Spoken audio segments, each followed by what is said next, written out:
Here's your WNEM TV5 News Update. Good evening, everyone. I'm Meg McLeod. Among our top stories tonight, residents in Flat Rock are being encouraged to leave their homes after officials say hazardous fumes from a gas leak were found in the sewer system.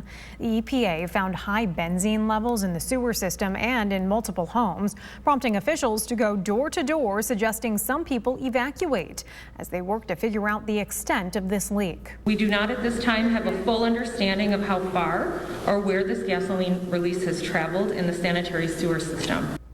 Right now, evacuations are voluntary and out of an abundance of caution for specific areas as special testing continues. One person is hurt following a golf cart crash in Saginaw County. 3 adults were on that golf cart driving southbound on Chapin Road in Lakefield Township when investigators say the driver jerked the wheel, causing the cart to roll. The 49-year-old driver and her husband were not injured. A 42-year-old woman was taken to Covenant with injuries, but she is expected to recover. Investigators believe alcohol was a factor. A Saginaw canine has been named Michigan's Canine Officer of the Year. Debo was stabbed in the head during a hostage situation in February of 2020. The Police Association says if it hadn't been for the bravery and teamwork of the officers and canine partners, things would have turned out much differently. Debo has made a full recovery. And now here's Brian with a look at our forecast. Thanks very much, Meg. Heading out of the Labor Day weekend, get ready for the return of some likely active weather as we look ahead to Tuesday. Of course, coinciding with the fact that a lot of us are returning to work, kids are returning to school. Less than ideal weather news, but all the more reason to stay weather aware because it does look like strong to severe thunderstorms are a likelihood tomorrow afternoon, Tuesday afternoon, and evening. We look at the first Warn 5 sky tracker. We see a warm front already snaking its way through Minnesota and Iowa tonight. That boundary will track across the state tomorrow morning, giving us a big spike in the temperatures. We've spent most of the last week now with highs getting mostly into the mid-70s. We're going to easily charge in many cases into the mid-80s tomorrow, along with a bump in the humidity, and then an equally strong cold front will come in behind that warm frontal boundary as we head into tomorrow afternoon and evening, and it's that cold frontal boundary being as strong as it's expected to be that'll spark off this strong to severe line of thunderstorms. Storm Prediction Center already placing the really majority of the lower peninsula, but certainly all of mid-Michigan, under a slight severe weather risk, meaning scattered severe storms are likely.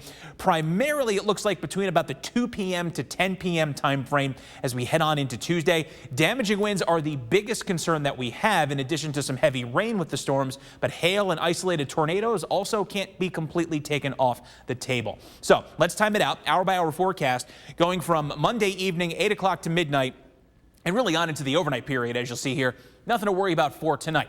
Nice start to the day tomorrow morning as the kids are heading off to school. Folks are heading back to work. We'll start off the day with plenty of sunshine. We're starting to see here in some of the more recent data, though, there may be some hints that this storm timeline is beginning to shift a little bit early. You see here, latest indications now suggest that even by about midday, around a good chunk of the Harrisville area in towards Standish and Sterling, Mount Pleasant on northward, an initial line of strong to severe thunderstorms packing in addition to the threat of damaging winds, torrential rains will already be building on in. By 2 p.m. now, it looks like we may start to see that line settle in around the Tri-Cities and Northern Thumb, but where the initial line reaches the Eastern Thumb by about 2 o'clock, it almost looks like we get some secondary development here on the back side of that initial wave, and then eventually as we head toward 5 o'clock, whatever storms are still lingering in parts of the thumb get overtaken by another larger line of strong to severe thunderstorms by the time we're hitting about the evening commute on Tuesday. Here's the 5 o'clock hour. Torrential rains, likely some damaging winds in these Boeing segments here. And you see where these little notches form along this line. That's why we have that little concern that we could see brief spin-up tornadoes into tomorrow, at least through the early evening hours. But now it starts to look like closer to about the 8 to 10 p.m. time frame. These storms are beginning to move out of the picture, and then heading on into tomorrow night and Wednesday, things will take a notably quieter turn. Amid all of the severe weather concerns that we have, like we said, torrential rain is also likely with these storms. And based on the latest rainfall projection, it does look like a good bet that most locations out of these storms will pick up anywhere from 1 to as much as 2 inches of rainfall.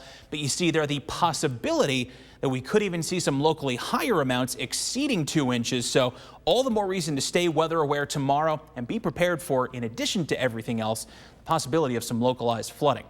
For tonight, though, quiet, calm before the storm, quite literally. Mostly clear skies, low temp on the chillier side, closer to the low 50s. 84, big spike in the heat and humidity for tomorrow with the afternoon storms and heavy rain.